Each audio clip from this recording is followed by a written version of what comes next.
अस्सलाम वालेकुम। Pakistan versus south Africa, second ODI, same pitch, same ground, home crowd,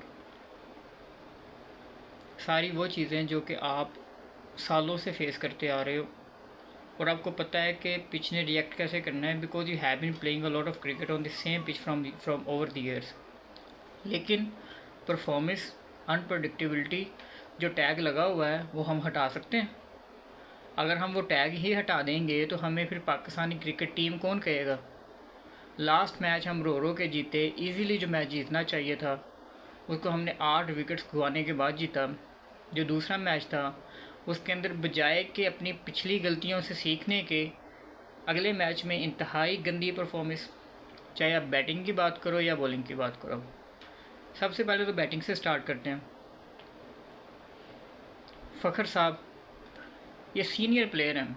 2017 में इनका डेब्यू हुआ था। He has been playing for Pakistan from over and 7 to 8 years, और अभी तक उनकी जो कंसिस्टेंसी है वो आपके सामने है। वो एक मैच में परफॉर्म करेंगे, अगले 2 से 3 मैचेस के अंदर वो बिल्कुल ही फारिग सी परफॉर्मेंस देंगे। Same goes for Babar Azam. Babar Azam साहब आपने कब परफॉर्म करना है? आपसे हम सेम रिजल्ट्स मिल रहे हैं हमको, आप फेल ही होते जा रहे हो। टेस्ट सीरीज़ का स्टार्ट देख लो, वो जो 2 टेस्ट हुए हैं उसमें आपकी एक इनिंग है, एक 50 है। इधर आप T20s में आ जाओ, आप 3 मैचेस में आपने एक 68 किया है और आप दूसरे अगले दोनों के दोनों ODIs में फेल हो रहे हो। भाई आपसे हमें स्टैट्स चाहिए, आपसे हमें रन्स चाहिए। ठीक है, आपने पिछले पिछले मैचेस में पिछले ओवर दिया तो आपने परफॉर्मेंसेस दी हुई हैं, लेकिन ये कोई परफॉर्मेंस है जो आपने अभी अभी दे रहे हैं? अभी पाकिस्तान टीम को आपकी ज़रूरत है, आप मोस्ट सीनियर प्लेयर हैं। आप ये अगर परफॉर्म नहीं करेंगे तो दूसरे कैसे परफॉर्म करेंगे? आते हैं 1-2 चौके मारते हैं, उसके बाद एज लगवाते हैं। अगर कोई लेफ़्ट आर्म स्पिनर है उससे LB करवाएंगे, और राइट आर्म स्पिनर है, लेग स्पिनर है, उससे गुगली के ऊपर आउट हो जाएंगे। भाई जान, हमें आपसे स्कोर चाहिए, हमें आपसे आपके टशनबाजियाँ नहीं चाहिए। ठीक है, आपसे हमें 100 चाहिए जो कि नहीं मिल रहे।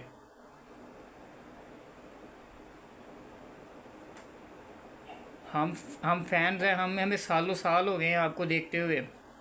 हम पाकिस्तान टीम से कंसिस्टेंसी चाहते हैं, लोगों के इमोशन जुड़े हुए हैं इसके साथ, और इस तरह की जब आप परफॉर्मेंस देते हो तो हमें रातों को नींद नहीं आती है।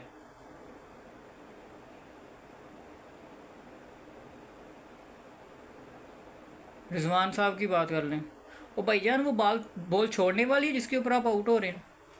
सीधी बॉल आ रही है, आपको पता है वो पेस से बॉल कर रहा है, लेंथ की बॉल है, और आपको विकेट्स के अंदर बॉल लग रही है, आप उसको लीव कर रहे हो। पता नहीं दिमाग इन लोगों के किधर गए हुए हैं। एक मैच जीत जाते हैं, अगले मैच में इतना ईजी हो जाएंगे कि भैंस कि तुम आउट ही हो जाना है, परफॉर्मेंस ही कोई नहीं देनी है आपने। ठीक है, उसके बाद हम all the credit goes to Agha, जिस तरह से उन्होंने बैटिंग की है। वो प्रूव करते जा रहे हैं कि वो एक मैच्योर प्लेयर हैं, वो एक बड़े प्लेयर हैं। उन्होंने पिछले मैच में भी बहुत ही मैच्योर इनिंग्स खेली थी, इस मैच पे उन्होंने बहुत ही मैच्योर इनिंग्स खेली, और वो टीम को अगर स्टेबल किया है। आपकी जो इज़्ज़त बचवाई है वो साइम अयूब ने बचवाई है, आगा ने बचवाई है, और नवाज़ ने बचवाई है। नवाज़ आपके लिए अच्छा परफॉर्म करता आ रहा है, और एशिया कप में उसने अच्छी परफॉर्मेंसेस दी हैं कुछ, और इधर भी उन्होंने बहुत अच्छी परफॉर्मेंस दी है। As far as batting is concerned, bowling में दोनों ने भी गंदी मारा है। 60 ओवर स्कोर खाया है उन्होंने 6 ओवरों के अंदर, 40 ओवर है 6 ओवरों में बस।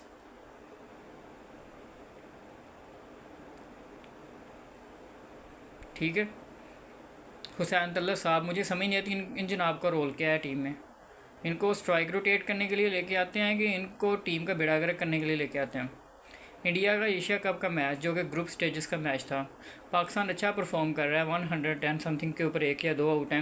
ये जनाब आते हैं, मोमेंटम की माँ बहने कर देते हैं, बेड़ा गर्क करने के बाद आउट होकर घर को चले जाते हैं। उसके बाद टीम उठ ही नहीं पाती है और एक डिज़ास्टर किस्म का कोलैप्स हो जाता है। ठीक है, आप क्या परफॉर्मेंस दे रहे हैं जनाब? आपका रोल क्या है टीम में? आप ऑलराउंडर है ही नहीं। आपकी जो बॉलिंग ऐसी बॉलिंग है जो एक पार्ट टाइमर बॉल करता है।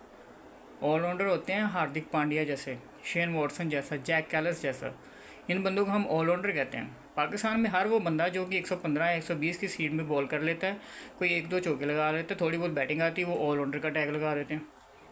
आपने उससे 3 ओवर करवाए। ठीक है, बैटिंग में वो कुछ कर नहीं रहा, बॉलिंग में वो कुछ कर सकता ही नहीं है, उसकी वो स्किल ही नहीं है इतनी कि वो आपको कोई 4 आउट करके दे देगा, 5 आउट करके दे देगा, 6 आउट करके दे देगा। उसकी इतनी पावर ही नहीं है, वो इतनी एबिलिटी वाला प्लेयर ही नहीं है। आप बार बार उसको मौके दिए जा रहे हो, बार बार आप उसको चांसेस दिए जा रहे हो कि कोई परफॉर्मेंस तो दिखाओ। और भाई कुछ परफॉर्म करो, हमें आपसे परफॉर्मेंसेस चाहिए। ठीक है, पता नहीं किधर किधर से ला के इनको टीमों में डाल देते हैं, बैक एंड के ऊपर कोई परफॉर्मेंस नहीं होती है और आगे टीम का बेड़ागर्क करना शुरू कर देते हैं लोग। फ़हीम अशरफ ने अच्छा परफॉर्म किया। वो बंदा एक ऐसा बंदा है जो इम्प्रूव्ड बंदा है, जिसके ऊपर सबसे ज़्यादा क्रिटिसिज्म हुआ था जब वो चैम्पियंस ट्रॉफी के अंदर उसको जब सिलेक्ट किया गया था, तो हर बंदे ने उनके ऊपर क्रिटिसिज्म किया था। Even the great Wasim Akram, he has also criticised him by saying that he doesn't deserve the place in the team. लेकिन वो बंदे ने प्रूव किया है कि वो डिज़र्विंग है, उसने परफॉर्मेंसेस दी हैं। अब आज का मैच देख लो, उसने एंड के ऊपर आके आखिरी बैक एंड ओवर्स के अंदर उसने 28 किया है ओनली विद 17 डिलीवरीज के अंदर, और उसमें बहुत ही प्यारे छक्के लगाए हैं उसने। एक बंदा आपसे पकड़ा नहीं जा रहा, वो बर्गर नाम का बॉलर है, वो नया बच्चा है, उसकी पेस अच्छी है, वो वेरिएशन डाल रहा है, स्पीड से बॉल कर रहा है, लेंथ उन्होंने नहीं छोड़ी, अच्छे एरियाज़ के अंदर उन्होंने बॉल डाली है, अच्छा परफॉर्म किया है। भाईजान आपको समझ ही नहीं आ रही आप लोगों को कि आप लोगों ने बॉलिंग किधर करनी है। शहीन अफरीदी साहब हैं, कैप्टनसी का इनको बड़ा शौक़ है। ठीक है, कैप्टन बनने का बड़ा शौक़ है कि मैं टीम को लीड करूं। ठीक है, जब परफॉर्मेंस की बात होती है तो जनाब के स्टैट्स बिल्कुल फारिग हैं। नसीम शाह साहब हैं, ये पहले 145 147 की पेस के ऊपर बॉल करते होते थे और स्विंग करते होते थे। आजकल इनको पता नहीं क्या हो गया, 135 से ऊपर नहीं जाते हैं जनाब।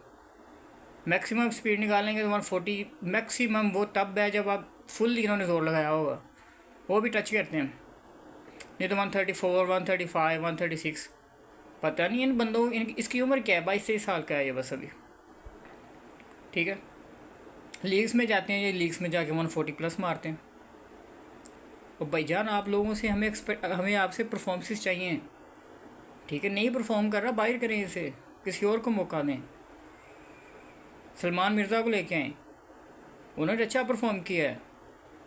ठीक है, वो बंदे के अंदर वेरिएशन है, वो स्विंग भी करता है, उसको पता है मैंने बॉल किस एरिया में डालनी है, पिचेस को यूज़ करना आता है उस बंदे को।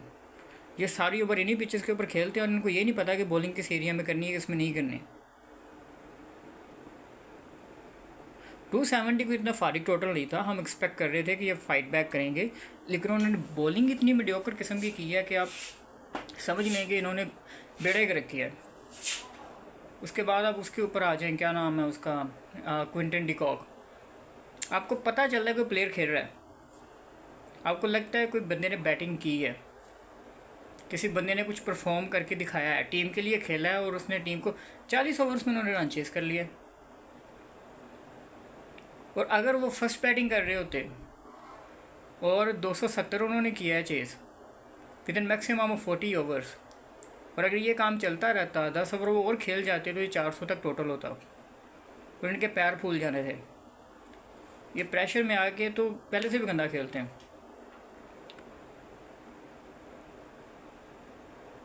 ये जो बंदे जो परफॉर्मेंसेस नहीं दे रहे, जो कंसिस्टेंसी से पाकिस्तान टीम के साथ खेल रहे हैं, इनके बारे में सोचना पड़ेगा, इनको टीम से फारिग करना पड़ेगा, इनको रेस्ट करवानी पड़ेगी, इनको बताना पड़ेगा भाईजान आप लोगों की ये परफॉर्मेंसेस आ रही हैं, अगर आप लोगों ने इसी तरह की परफॉर्मेंसेस देनी है तो हमारे पास बैक एंड के ऊपर बेंच स्ट्रेंथ इतनी है कि हम कोई और बंदे ऐड कर सकते हैं। अगर ये इसी तरह से परफॉर्म करते रहेंगे तो हमारे हालात बुरे ही हैं। ठीक है, अभी एक तीसरा मैच रह गया, होपफुली ये ज़रा थोड़ा सा फोकस से खेलें, कुछ फोकस से स्टैट्स लेके आएँ, ओपनिंग में अच्छा करें और कुछ अच्छा पाकिस्तान के लिए। अभी होम ग्राउंड है, इधर आपका जीतना बनता है, इधर भी आप हार जाओगे तो फिर आप क्या करोगे भाई, तो आप तो ऑलरेडी हार रहे हो, हर जिधर भी जा रहे हो आप हार के ही आ रहे हो। अपने होम ग्राउंड में तो खेल लो, होम ग्राउंड में तो जीत लो। और बाबर आजम साहब को सोचना पड़ेगा भाईजान हमें आपसे परफॉर्मेंसेस चाहिए। आपकी हीरोबाजी बड़ी हो गई है, आपने किया होगा परफॉर्म, आप हो एक किंग, आप थे किंग, हमें इससे कोई लेना देना नहीं है, आपको परफॉर्म करना पड़ेगा। आप 3 साल से फेल हो रहे हो, 3 साल से आप परफॉर्म नहीं कर रहे हो, हम आपको ज़्यादा देर बर्दाश्त नहीं कर सकते। ठीक है, हमें आपसे परफॉर्मेंसेस चाहिए। ठीक है, टीम मैनेजमेंट का काम, इनको बिठाएं, इनको बताएं कि भाईजान आप सीनियर प्लेयर हैं, आपको स्टेप अप करना पड़ेगा। ठीक है, आप तीसरे नंबर पे आ रहे हो, ये नंबर ही इतना क्रूशल है। इधर आके कोई बंदा आपसे ये एक्सपेक्ट करता है कि आप 80 खेलोगे, 90 खेलोगे, अर्ली विकेट लूज़ हो जाती है, ओपनर्स दोनों चले जाते हैं कई दफ़ा। आपने विकेट को संभालना है और आपने स्कोर को लंबा लेके चलना है, ठीक है। आपको पता होना चाहिए कि मैंने किस सिचुएशन में लेके जाना है। आप ऐसे प्लेयर हो जिसने पाकिस्तान में सबसे जो सीनियर प्लेयर है ना इस टाइम पे, वो ये बाबर आजम है, और ये तकरीबन कोई 3 साल से डिसअपॉइंट ही करता आ रहा है। कोई परफॉर्मेंस नहीं दे रहा, कोई स्टैट्स नहीं दे रहा। हमें तुमसे स्टैट्स चाहिए और हर सूरत चाहिए। बाकी हम पाकिस्तानी फैंस ने हमेशा सपोर्ट किया है, हमारी सपोर्ट आप लोगों के साथ है और ये रहेगी। ये मैं कोई एम बात नहीं कर रहा, ये मेरे दिल से बातें नहीं कर रही हैं। ज़ाहिर सी बात है, हम लोग अपना टाइम वेस्ट करते हैं, 6-6 घंटे 7-7 घंटे मैच देखते हैं और एक्साइटमेंट होती है कि पाकिस्तान का आज मैच है। लेकिन जब आगे से इस तरह की परफॉर्मेंस आती है तो हम भी हर्ट होते हैं, हमें भी बुरा फील होता है। बाकी इंशाल्लाह ताला थर्ड मैच है, let's hope for the best कि ये कुछ अच्छा परफॉर्म करें। एक्सपेक्ट हम इसे ना करें तो ये अच्छा कर जाते हैं, जब एक्सपेक्टेशन होती है तो ये बुरा करते हैं। So hopefully they will be doing good in the coming matches. तो अगले मैच को हाई नोट्स के ऊपर एंड करें, मैच जीतें, सीरीज़ को 2-1 से विन करें।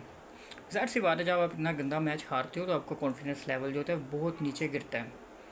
कोई भी बंदा है जब वो किसी चीज़ में या किसी भी फील्ड में वो नीचे गिरता है, वो परफॉर्म अच्छा नहीं कर पाता, तो कॉन्फिडेंस लेवल नीचे आता है। और ये टीम मैनेजमेंट का रोल है कि अभी इनको बताएं, इनको बिठाएं, इनके साथ मीटिंग करें और ये अच्छी परफॉर्मेंस दें अगले मैच में और विन करें पाकिस्तान के लिए। बाकी होप फॉर द बेस्ट। और हम तो क्रिटिसाइज़ ही कर सकते हैं जिधर हमें लगता है, क्योंकि ये इमोशंस हैं हमारे, मेरे नहीं, ये सारी की सारी पाकिस्तानी पब्लिक के इमोशंस हैं जो भी मैच देखता है। और बाकी हम अगली वीडियो में भी मिलेंगे इंशाल्लाह ताला, और तब तक के लिए अल्लाह हाफिज़। और चैनल को सब्सक्राइब करें, बेल आइकॉन को दबाना ना छोड़ें, ठीक है, ताकि आपको अगली वीडियोस के नोटिफिकेशन मिलते रहें। थैंक यू वेरी मच, अल्लाह हाफिज़।